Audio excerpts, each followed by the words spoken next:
भाई और बहनों, मातृशक्ति को नमन। हम धीरे धीरे बहुत गहरी सत्संग की ओर जा रहे हैं।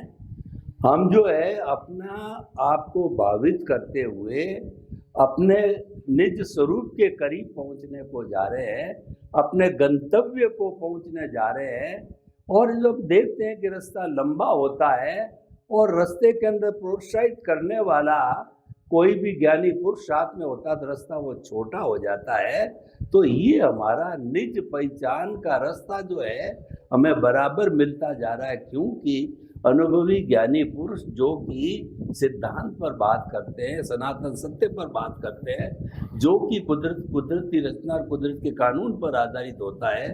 तो ऐसे स्वामी जी को पाकर के हम करते करते हुए आप सबकी तरफ से स्वामी जी के प्रति बहुत बहुत अनंत गहराइयों से जो अभिनंदन। जय सच्चिदानंद। जय सच्चिदानंद। स्वामी जी, आपने गुण ठाणा की बात कही, तो क्रमिक मार्ग में गुण ठाणा 14 माने गए हैं। 14। 5वां गुण ठाणा जो श्रावक है, यानी जो त्याग पचकान करने वाला श्रावक है, वो चौथा साधु जो है वो 5वां हो जाता है। और ऐसा बताया जाता है कि इसके बाद जो साधु प्रोग्रेस करता है, 6ठा, 7वां और 8वां के अंदर 2 डायरेक्शन निकलती है। एक डायरेक्शन तो ये होती है कि वो निश्चित ही वो उस वर्ष में मानते हैं, और आप कहते हो ज़्यादा से ज़्यादा केवल दर्शन हो सकता है। खैर चलो, इस डिफरेंस को छोड़ देते हैं एक बार। तो 8वां जो होता है वह उस दिशा के अंदर वो अगर 11वें को जो कि मोह से जुड़ा हुआ होता है, शांत मोह होता है, उसको टच करती, जैसे कि सांप चिड़ी का खेल होता है और 11वां है सांप का मुंह है, वो सांप काट देता है तो जाकर के पहले के अंदर गिर जाता है। और 8वां को जिसने जो है वो क्षपक श्रेणी ले ली, वो 11वां को टच नहीं करता। वो 12वां को जो है जो क्षीण मोह होकर के, यानी वो जो है वीतराग बन जाता है और थोड़े समय के अंदर जो है वो केवल ज्ञान को प्राप्त करता है, लंबे समय तक रहता है। 12वें और 13वें में सिर्फ अंतर्मुहूर्त होता है, 13वें में लंबे समय तक आयुष्य के अधीन रह सकता है, और 14वां तो अंतिम होता है, मोक्ष में जाने वाला। उ री ली, खाली 5 अक्षर बोले जितने में वो मन वचन काया छूट करके मुक्ति को चला जाता है। तो मुख्य जो इसके अंदर लंबे समय तक रहने वाले हैं, पहला है, चौथा है, 5वां है, 6ठा है और 13वां है। खैर चलो, ये तो उनकी बात है। तो मैं ये प्रश्न करना चाहता हूँ, अध्यात्म विज्ञान की दृष्टि से क्षपक श्रेणी उसको मानी जाती है जिसको उसी भव में मुक्ति को जाने वाला है, और आपके हिसाब से नेक्स्ट भव में जाएगा।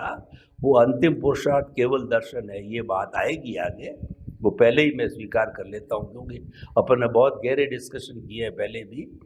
तो जो है ये 8वां जो करवट लेता है, जो क्षपक श्रेणी वाला, एक क्षपक श्रेणी को जो है वो क्रमिक मार्ग में तो क्लियर है, और अध्यात्म विज्ञान में क्षपक श्रेणी 8वां गुण ठाणा जो कि अंतर्मुहूर्त का सारे जो है 5वां 6ठा को छोड़ के 7वां 8वां 9वां 10वां 11वां जो है वो 12वां सब जो है वो अंतर्मुहूर्त के है। जो बड़ा है वो खाली 13वां है, 5वां 6ठा 4था और पहला तो बहुत जो है लंबे समय का होता है। तो इस तरीके से क्षपक श्रेणी का अध्यात्म विज्ञान से जो है मैं संबंध जोड़ना चाहता हूँ। ये प्योरिटी ऑफ द सोल है कि जितना जितना हमारा ज्ञान दर्शन का डेवलपमेंट से जुड़ी हुई बात है, तो कृपया क्षपक श्रेणी को जो है अध्यात्म विज्ञान से और अध्यात्म जो ज्ञान दर्शन के डेवलपमेंट में से जोड़ करके इसको बताइए।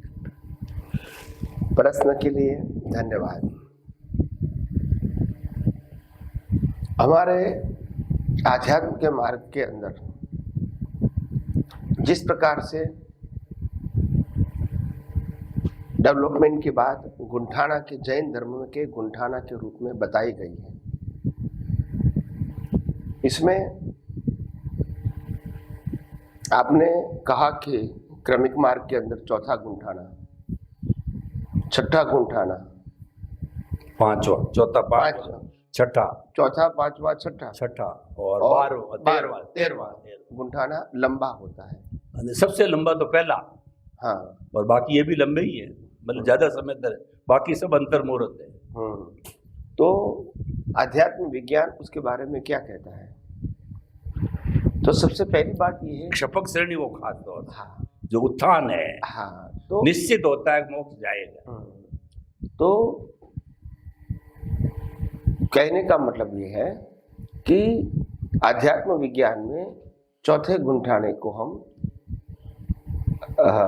समखित तो जरूर कहते हैं, और पांचवा और छठा और सातवां गुंठाना उस समखित प्राप्त करने के बाद यूनिवर्सल ट्रूथ समझने का डेवलपमेंट का पाथ है। 5, 6 और 7।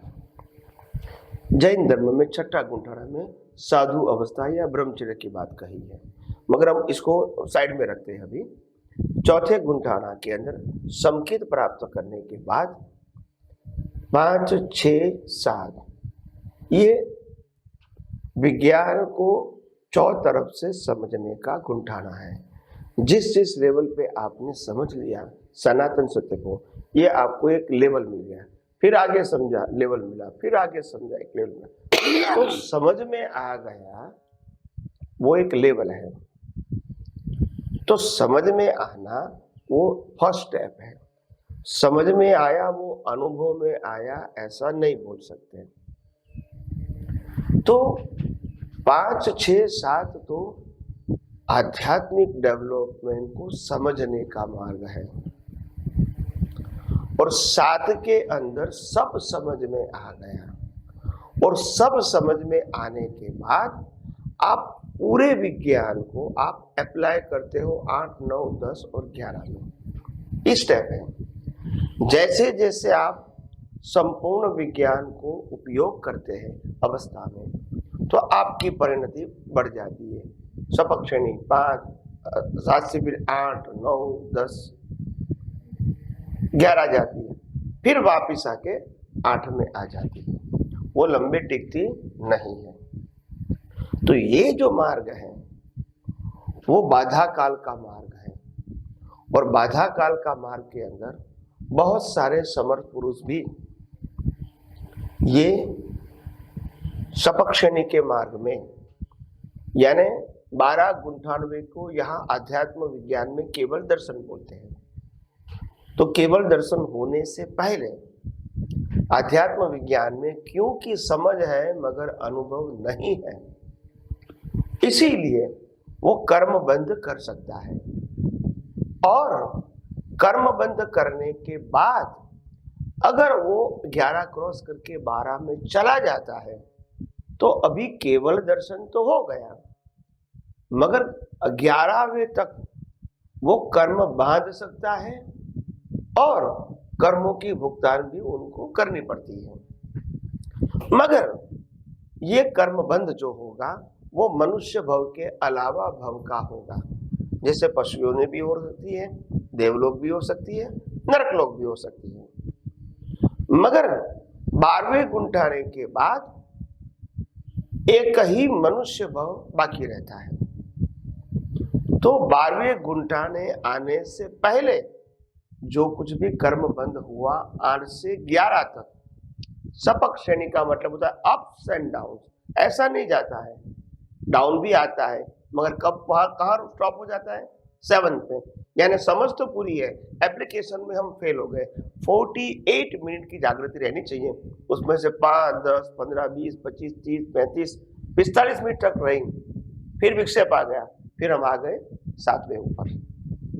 क्योंकि 7 तो संपूर्ण डेवलपमेंट है, बाकी तो एप्लीकेशन है। तो एप्लीकेशन में वहां तक पहुंचे, आपने 11वां क्रॉस नहीं किया। क्यों नहीं किया? क्योंकि 48 मिनट जागृति नहीं रही बस। और जागृति नहीं रही तो कर्म बंद भी हुआ, पैरेलल, दोनों बात साथ में समझना। यहां जागृति नहीं तो यह कर्म बंद हो गया। तो ये बात है, और इसीलिए जागृति न रहने से कर्म बंद हो गया। उसके बाद सेम बर्थ में मैं 12 पे पहुंच गया। फिर भी जब जागृति नहीं रही तब जो कर्म बंद हुआ उसके आधार से मेरे को मनुष्य भाव के अलावा भी भाव मिलता है, और लास्ट में मनुष्य को मिलेगा तब मैं माता के गर्भ में से स्पष्ट वेदन करके केवल ज्ञान प्राप्त करके निर्वाण को प्राप्त करूंगा। मगर लास्ट मनुष्य भाव में पुरुषार्थ नहीं रहेगा, क्योंकि उसके अगले मनुष्य भाव में ही आपने केवल दर्शन प्राप्त किया है। इन बिटवीन जितने भी भाव बने हैं वो खत्म करने पड़ेंगे, मगर वहां जागृति पुरुषार्थ की जरूरत नहीं है, और लास्ट मनुष्य भाव में भी नहीं है। तो इसीलिए आध्यात्म विज्ञान ये कहता है कि अगर आप तीर्थंकर होने वाले हैं नेक्स्ट मनुष्य भाव में, और अभी ये अगला मनुष्य भाव आपका है, लास्ट बर्थ से अगला मनुष्य भाव है आपका, और वो मनुष्य भाव में अगर आपको केवल दर्शन होने से पहले कर्म बंद हो गया है तो नरक में भी जाना पड़ेगा। नरक में जाके मनुष्य भाव में आके केवल ज्ञान प्राप्त करके निर्वाण प्राप्त कर सकते हैं, मगर बंद हुआ तो भुगतान तो होगी। तो यहां 11वें तक पुरुषार्थ है इज इक्वल टू केवल दर्शन तक पुरुषार्थ है, और केवल दर्शन को 12वां गुणखाना कहते हैं। उसका दूसरा नाम है सहायक समकित। सहायक समकित के पहले कर्म बंद होता है। क्या बताया? सहायक समकित से पहले, क्योंकि वो 100% वो इसको पास नहीं कर सकते। समझ में है, अनुभव में, उपयोग में नहीं है। तो उपयोग होना चाहिए। मैंने कहा ना, विज्ञान को समझना एक अलग बात है और विज्ञान को उपयोग करके अनुभव करना। आखिर आध्यात्म का, मुक्ति का मार्ग अनुभव के बेस पर आधारित है, सिर्फ नॉलेज के बेस पर आधारित नहीं है। तो आपको 7वें गुणठाड़ा में सब समझ में तो आ गया, विज्ञान पूरा समझ में आ गया, मगर अभी एप्लीकेशन चाहिए। वो एप्लीकेशन जितने समय रहेगी तो आपका गुणठाड़ा बढ़ेगा, और वो 48 मिनट नहीं रहेगी तो कम बैक ऑन 7th के नीचे आप नहीं जाओगे। इसीलिए हमने कहा कि स्पिरिचुअल डेवलपमेंट में माइनस नहीं होता है। क्या नहीं होता है? माइनस नहीं। तो 7वें गुणठाड़ में आपका स्पिरिचुअल डेवलपमेंट हो गया, सब समझ में आ गया, एप्लीकेशन बाकी रहा, और वो एप्लीकेशन में 48 मिनट रहना चाहिए। क्या बताया? 48। और वो 48 मिनट वो सपक श्रेणी है। तो मैंने कहा कि सेम बर्थ में आप 48 मिनट नहीं हुई तो कर्म बंद तो होता रहेगा, मगर वही बर्थ में अगर 48 मिनट हो गई तो आप केवल दर्शन भी प्राप्त कर लिया। अभी मनुष्य भाव एक ही रहेगा, केवल दर्शन के बाद मनुष्य भाव एक ही रहेगा। मगर 48 मिनट न रहने से जो पहले कर्म बंद किया, उससे आपको मनुष्य भाव के अलावा गति मिलेगी, क्योंकि मनुष्य भाव में तो पुरुषार्थ होगा ही नहीं। तो जो बंद किया है, पुण्य विशिष्ट प्रकार का होगा तो देवलोक मिलेगा, और पाप विशिष्ट प्रकार का है तो नरक गति मिलेगा। तो कई लोग कहते हैं कि इतने हायर लेवल का व्यक्ति भी देवलोक या नरक लोक में जा सकते हैं, पुण्य पाप की बेड़ी में जा सकता है। तो मैंने बोला हाँ, वो इतना डेवलप है, इसीलिए उनके कर्मों की जो तीव्रता है, पॉजिटिव या नेगेटिव, वो हाई लेवल की होती है, वो लो लेवल की नहीं होती है। तो इसीलिए उसको या तो देवलोक में जाते हैं या तो नरक लोक में जाते हैं, फिर बाद में मनुष्य में आके मोक्ष में जाते हैं। चाहे नरक लोक में से चाहे देवलोक में से भी मनुष्य में आके मोक्ष में जाते हैं, और हमारे शास्त्रों में उसके बहुत सारे उदाहरण भी हैं। तो इसलिए नरक गति जाना वो कोई गलत बात नहीं है, मगर चूक हो गई और कर्म बंद हो गया तो ऐसे महापुरुषों को भी नरक में जाना पड़ता है। मगर उसमें कोई, मैंने कहा ना कि डरने की जरूरत नहीं है। कुदरत कहती है कि मैं आपको जो कर्म बंद किया उसके लिए बॉडी, संजोग, शक्ति आई प्रोवाइड यू। अगर मैं प्रोवाइड नहीं करूंगा और तुम नरक गति में गए, तुम्हारे पास शक्ति नहीं है और तुमको भुगतान करनी है 10 लाख की, मगर आप तो 5 साल में मर गए, तो क्या करेंगे? नहीं, 10 साल तक जिंदा रखना मेरी जिम्मेदारी है, क्योंकि आपको भुगतान करना है, चाहे पुण्य चाहे पाप। तो ये कुदरत का पावर है, हमारा पावर नहीं। हमारा पावर बीच का है, फल का पावर उसका है। और इसीलिए ज्ञानी भगवान फरमाते हैं कि कर्मों से मत डरो, और इसीलिए आध्यात्म विज्ञान ने खास कहा है हमको यहाँ जो अज्ञानता के वश कर्म बंद हो चुके हैं, इसका प्रायश्चित करने की जरूरत नहीं, मगर आगे बढ़ो और केवल दर्शन तक पहुंच जाओ। बस कर्मबंध की भुगतान तो होगी, मगर पीछे जाने की जरूरत नहीं। और इसके लिए मैंने एग्जाम्पल भी दिया अगर रामकृष्ण महावीर ने जो लास्ट बर्थ में कर्मों की भुगतान किया था, अगर उसका प्रायश्चित अगले अवतार में कर दिया होता तो भुगतान नहीं आती। मगर समर्थ पुरुष कभी पीछे जाते हैं, वो आगे ही बढ़ते हैं, और आगे बढ़ के अज्ञान को क्या कर दिया? जीरो। तो अभी नए कर्म नहीं बनेंगे, वो तो कंप्लीट हो गए। मगर पुराने कर्म है तो 1 2 3 4 अवतार भी हो सकते हैं, मगर मनुष्य वो कितना आएगा? एक ही आएगा। तो ये आध्यात्म विज्ञान कहता है। तो मैंने अपनी तरफ से आध्यात्म विज्ञान ये 14 गुंठाने को क्या मान रहे हैं वो अपने दृष्टि से, सिद्धांतों से मैंने बताने की एग्जाम्पल के साथ कोशिश किया। स्वामी जी आपका बहुत बहुत धन्यवाद। क्रमिक मार्ग का गुण ठाना और आपका गुण ठाना में ये बताया आपने कि 7वें गुण स्थान तक पूरा चौथे से लगा के सम्यक तो आता है, वैसे 7वें तक जो है वो समझ पैदा करता है विज्ञान की, और 7वें में सारी समझ आ जाती, फिर केवल एप्लीकेशन बाकी रहती है। लेकिन वो एप्लीकेशन जो है वो करता करता जो 8वां 9वां 10वां तो 11वां में रिस्क होती है उसकी, तो उसमें वो कोई भी गति को प्राप्त हो सकता है, नरक या जो है देव गति वगैरह। वो गति ऐसी रिस्की है कि वहाँ से सांप काटने से नीचे पड़ने वाली बात, मतलब कि वह जो है वो उसको अभी कर्म बाकी है उसके होने, और 12वें के होने बाद क्षाई आता है, और क्षाई के बाद केवल दर्शन, अंतिम पुरुषार्थ नेक्स्ट बर्थ में केवल ज्ञान। आपने बहुत सुंदर तरीके से गुण ठाना की परिभाषा की, समझाया, व्याख्या की। स्वामी जी आपका बहुत बहुत धन्यवाद। स्वामी जी, जो अभी हम ये गहन ज्ञान दर्शन की बात कर रहे हैं, तो इस गहनता को प्राप्त करने के लिए ज्ञान दर्शन के अंदर जो आपने बताया कि डेवलपमेंट करना पड़ता है। प्रतिष्ठित आत्मा एक ऐसा विषय है कि व्यक्ति को पुरुषार्थ की जब बात आती है, क्योंकि आज का युग है पुरुषार्थ का डंका बज रहा है, पुरुषार्थ किए बिना कोई व्यक्ति संतुष्ट नहीं होता, चाहे वो प्रकृति का पुरुषार्थ करता हो, चाहे अध्यात्म को पुरुषार्थ करता हो। यानी पुरुषार्थ के बिना उसको खुद को संतुष्टि नहीं होती। मैंने कुछ किया ही नहीं तो मैं कैसे परीक्षा में पास होऊंगा, मैंने धंधा किया ही नहीं तो मैं कैसे कमाऊंगा पैसा। और इस तरीके से खुद की संतुष्टि के लिए भी पुरुषार्थ एक बहुत ही आवश्यक होता है। यानी लाइव प्रतिष्ठित आत्मा पर हमको बहुत कंसंट्रेट करना है और अध्यात्म विज्ञान को समझना है। तो ईगो लाइव प्रतिष्ठित आत्मा इसको जो सृजन करता है, जो हमारी फैक्ट्री है, जो हमारा प्रोसेसर है, उसको बहुत समझना है।